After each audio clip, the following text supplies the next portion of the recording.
चाय की कटोरियों में बिस्किट डुबोए थे, जो कानों में तुम्हारे गाने वो गुनगुनाए थे, जो भूलोगी क्या उनको कभी, मैं तो नहीं।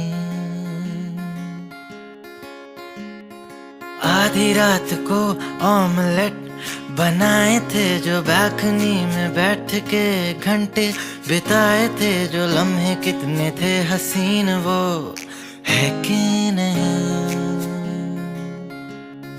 ना ना ना ना ना ना ना ना ना ला ला ला ला। अर्ली मॉर्निंग्स तक हमने गप्पे लड़ाए थे, जो ऑनलाइन बिंज करके नाचो